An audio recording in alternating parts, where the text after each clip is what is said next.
Facing the music, Spotify acts on COVID-19 misinformation. Artists have been pulling their songs from the streaming service, furious at its leading podcast host and his views on the coronavirus. How do companies tread the line between potentially harmful lies and healthy debate? This is Inside Story.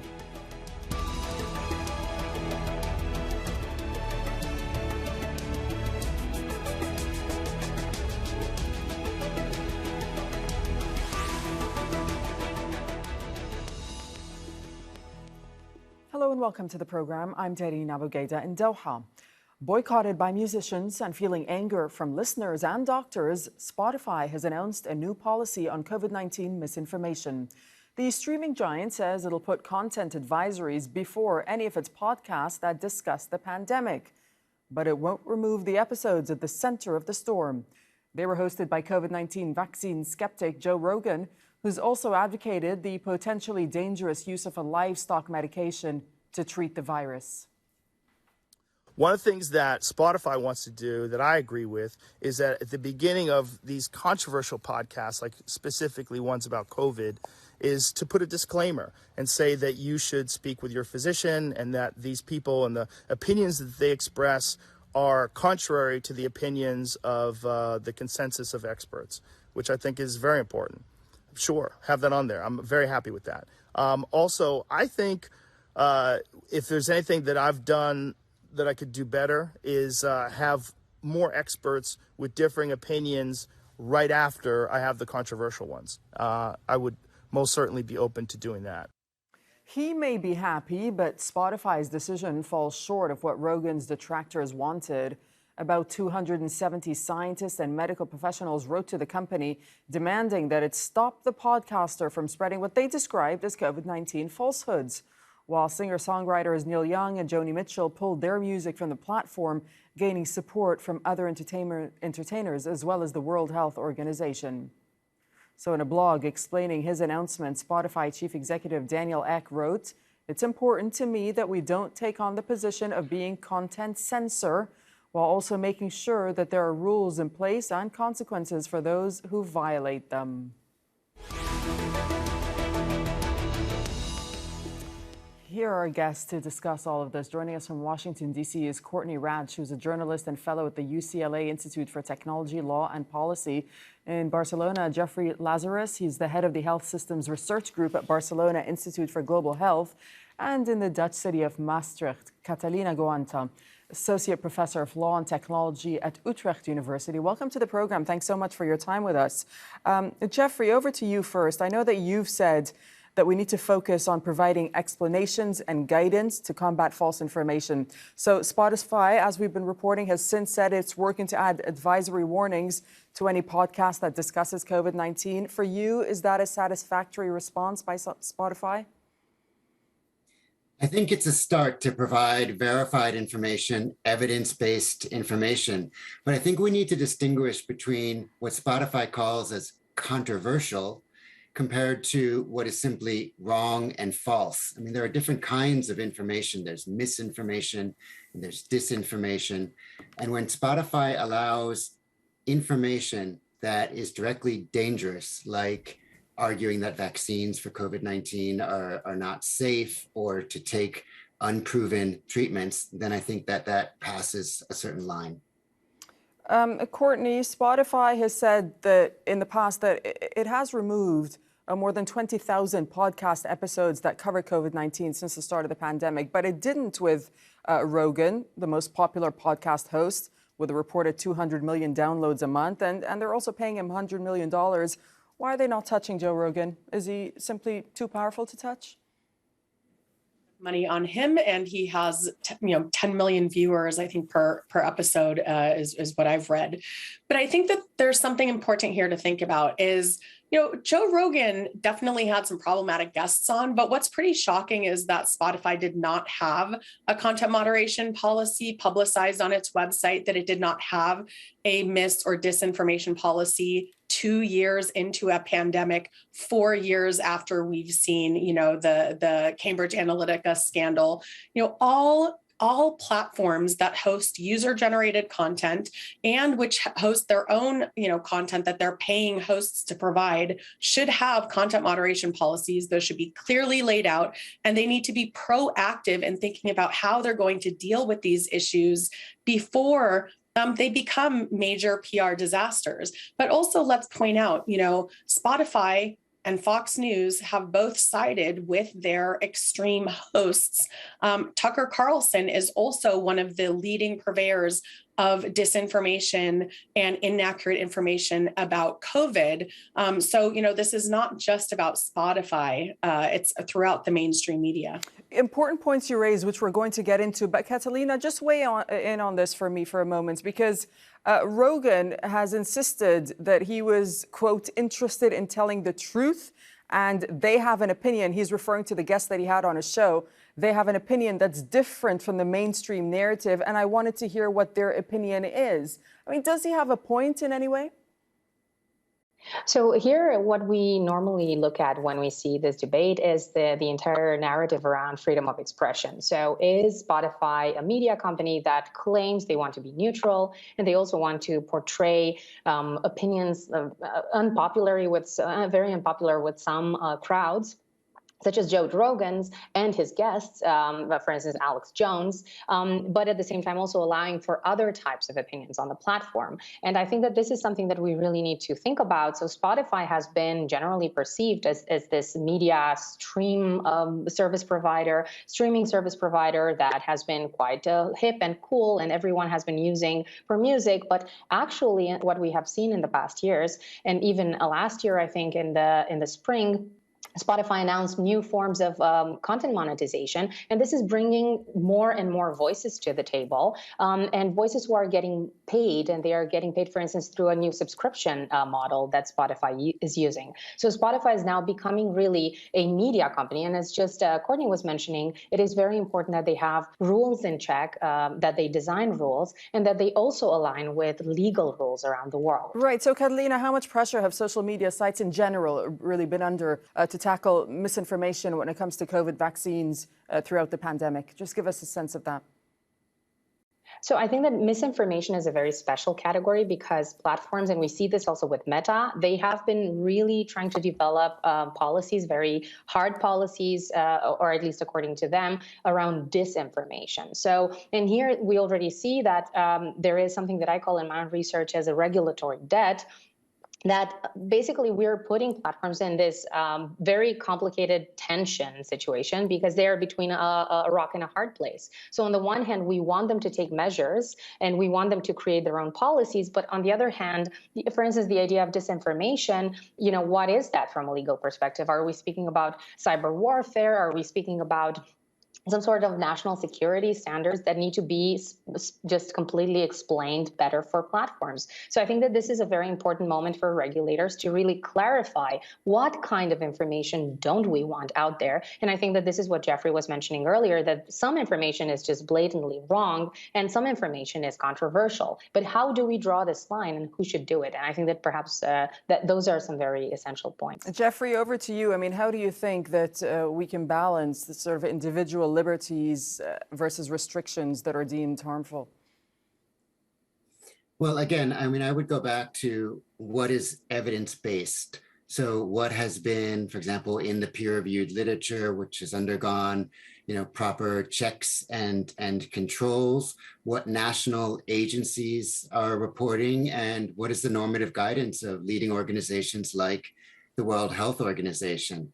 So, we have in the World Health Organization and their group of experts, and we need to remember that the World Health Organization, at the end of the day, is governed by all of its member states, which is more than 190 countries in the world. So if there's normative guidance coming out of WHO and it's being misconstrued or simply spoken out against through spreading false information, malinformation, or misinformation, there's different categories here that we can discuss, then I think that's where the media companies need to step in, and on controversial information, they can provide the proven information and on simply harmful information, they need to actually stop it. And Spotify needs to have a clear policy the way some of the other companies have, and we need to have oversight through different national collaborations. Courtney, Spotify's new policy of labeling content about COVID-19 and the option to remove or suspend users and podcasts that promote dangerous falsehoods is quite similar to those that have been adopted by Facebook and YouTube and Twitter in the past. Why is Spotify catching up now, though? Well, I think this goes to the point around regulation. So I don't think that we need regulators to decide what is correct information or what is not correct information, because let's also be clear, it's called the novel coronavirus because it is new. A lot of new information is coming up. The thing about science is that you have to introduce new evidence and update your understanding as it happens. So it's not so clear. But what is clear is that regulators should compel platforms before you can, be a social media platform or provide a service, that you need to have certain safeguards in place. One of those is to have clear content moderation guidelines that set out what is your content moderation policy, and that will then hold them to some level of account. Similarly, we need to have independent oversight. You mentioned, Facebook and Meta and Twitter. This content moderation issue is one of the, big, tough things that we're grappling with these days. But we can't just trust the companies that they're going to implement it. And we need to understand what the impact of the circulation of mis, dis, mal information, et cetera, is. So that speaks to the need for independent access to the data that these companies have about how this information circulates. Can you clarify what you mean by independent? What do you mean by that? We need independent researchers who have access to the content moderation data and how it is actioned on by the platform. We know that Facebook, now called Meta, squashed much of its research, that they have had expert researchers leave their company because they could not publish findings. Of course, that's what Frances Haugen revealed in her whistleblower report. So that's the type of oversight that we need, is to enable regulators to see what the impact of their content moderation policies are. Because also remember, it's not just about what information is left up or taken down, it's how is it amplified, who gets to monetize that. And that has a big impact in the circulation of mis, dis, information and of good information. How do you encourage quality information? But I do think that the steps that they're taking to put labels on these podcasts is an important one. And you saw Joe Rogan respond to this pressure, saying that he's going to try to have a bit more balance. But I think that the type of, instead of having government come in to regulate content, we want to see this marketplace of ideas where you have Joni Mitchell and Neil Young saying, we're not going to be associated with this anymore because we're concerned about this other policy over here. That's the marketplace of ideas that we want to be having. Catalina, do you agree with this, that Courtney's saying that you need independent oversight over this? Oh, on this point, completely. So I agree with a lot of the things that Courtney mentioned. And I think so independent oversight, you can look at this coming from civil society. So researchers, academic researchers, you can see that the Digital Services Act in the European Union even has a category called trusted flaggers, which hopefully in the next years will have exactly this role. At the same time, what we also see is that there is a tendency, a trend towards digital enforcement. So how do we check legal compliance on the internet?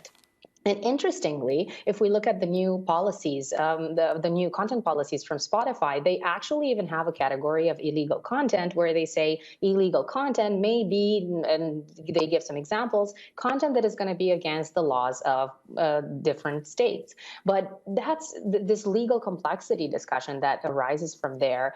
This is where what I was mentioning earlier, that for instance, with media laws that can be more strategically adopted and that can be more let's say, not so difficult to interpret in some with some occasions, such as that around expressing yourself in a media outlet around a public crisis, then I think that this is how regulators can actually help platforms and then demand legal compliance from these platforms. And the last point that I would like to make is, on the one hand, yes, there are, and this is, I think, where I diverge from Courtney's opinions, there are a lot of other platforms that have much more rigid and maybe much more or better elaborated upon guidelines. But okay, YouTube took down Alex Jones, but how many channels are there that are actually monetizing the type of content that Alex Jones made? And this is what Tarleton Gillespie and Robin Kaplan have called a tiered governance model. So social media companies also just kind of cherry pick who they want on the platform and who they don't. So well, this that's is the exactly it. Yeah. Okay. Let me put that to Jeffrey, Yeah. because Jeffrey, Catalina was just mentioning YouTube, and we have seen this before because YouTube recently permanently banned a popular video channel of a conservative commentator.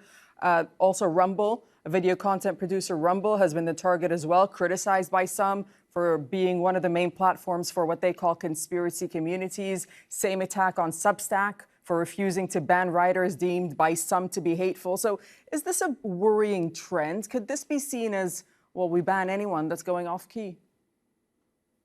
I don't think it's a worrying trend. I think it's the right step. I mean, we even had the president of the United States taken off of Twitter for promoting unproven medicines. Going back to what was mentioned earlier, I agree that we need to get a balance between sort of government regulation and marketplace self-regulation. But we have to remember that, Neil Young and Joni Mitchell and a few, other successful musicians can afford to take their music off Spotify. And other musicians have been speaking out saying they agree with that step. They're against, what Rogan's been promoting, yet they can't afford to leave. So I think we do need to look at where we get that balance into what can be said and not be said. And then that, the companies, there'll be an additional balance, I think, with the market regulation and who we as consumers, want to be associated with. But I don't think we can leave it fully to the market. And I think that there are some slander and some falsifications that shouldn't be allowed to be promoted. Okay, just stand by for a second, because let's just talk about the business, in fact. So Spotify has more customers than any other streaming service. It says it pumped out music and other content to about 380 million people in more than 180 countries last year. That's when it reported revenues of $9 billion. And it makes its money through what it calls premium subscriptions, which charge a monthly fee, or you can listen with ads for nothing. So, Courtney, at the bottom line, these companies are making money and they need to do what suits them to protect their profits, don't they? Well, yes. But on the other hand, it's pretty shocking that a $9 billion company didn't have a published content moderation policy. I mean, that's astounding.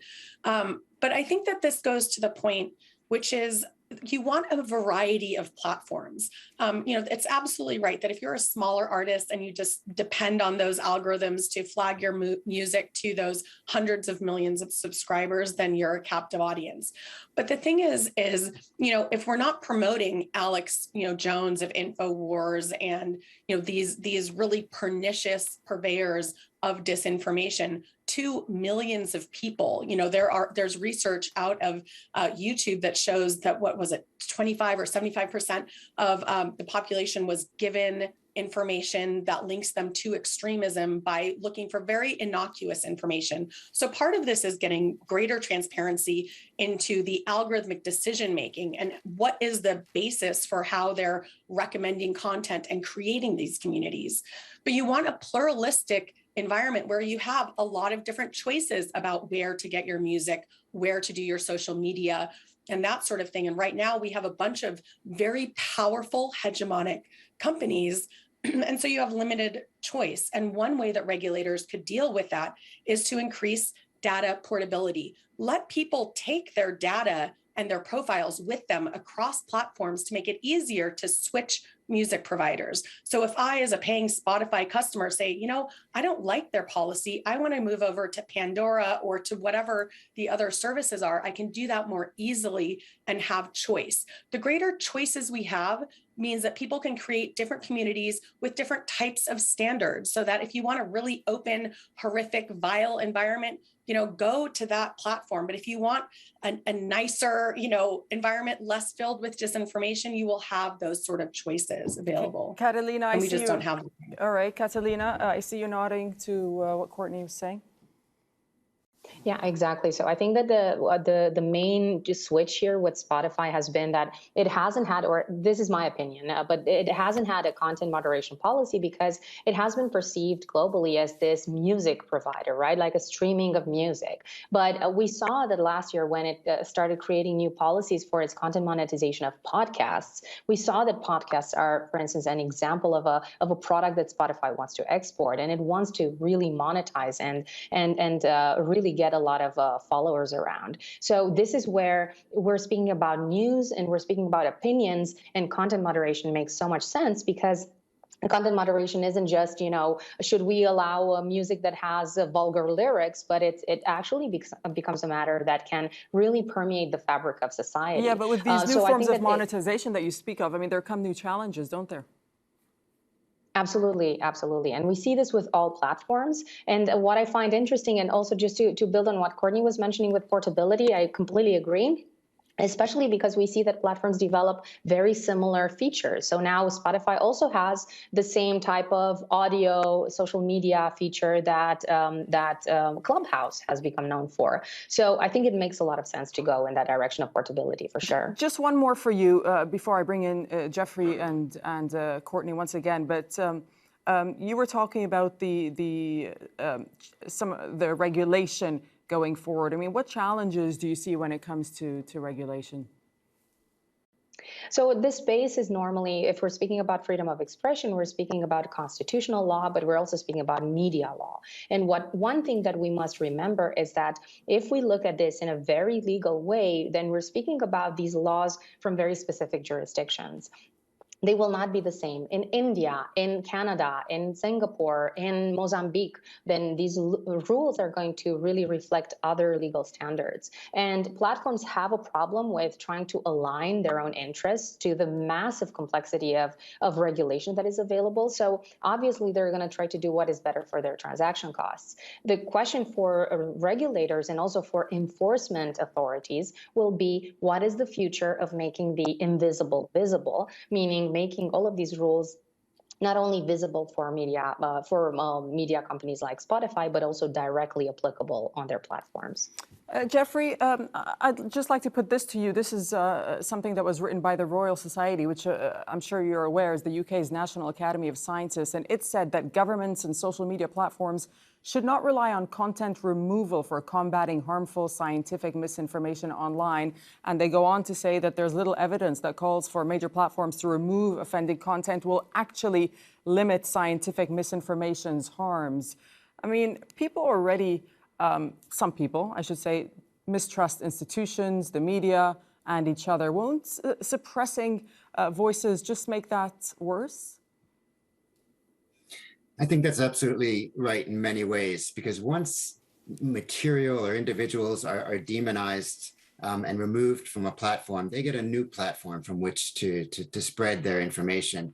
WHO just a week ago published a really interesting myth-busting document on truths, myths and truths, and they republished or rewrote, or shared rather the what was a myth, what was incorrect information, and then they put what was the truth, so people could simply read, that kind of false information. So instead of removing it, they actually brought it back out again, and they said, but actually, here's the truth. And it would be nice if an organization like Spotify, could do that and could allow for that, and maybe even would need to provide the funding for it. But we're in a pandemic, and platforms like Spotify need to be called out, because by providing that platform to people who are spreading misinformation, they're perpetuating the pandemic with the devastating consequences we have, health, social, political, cultural, and economic. So I think rather than just removing it, because once it's removed, people find ways to share it anyway,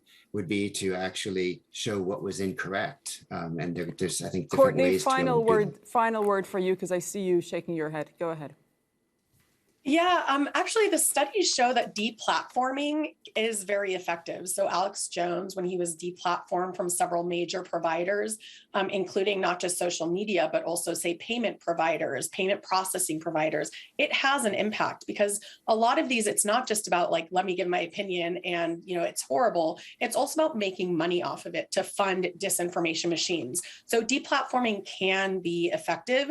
And I think we have to be very careful. And there are very good guidelines out there for how to report on mis or disinformation without also elevating it and bringing it into the public sphere in a way that it may not have been before it got some sort of mainstream media coverage. So I think we need to be real careful. And this emphasizes why we need independent access to data so that we can do the research that will show what type of interventions are effective. Okay, we'll leave it there. Thank you so much for joining us, Courtney Radsch, Jeffrey Lazarus, and Catalina Goanta.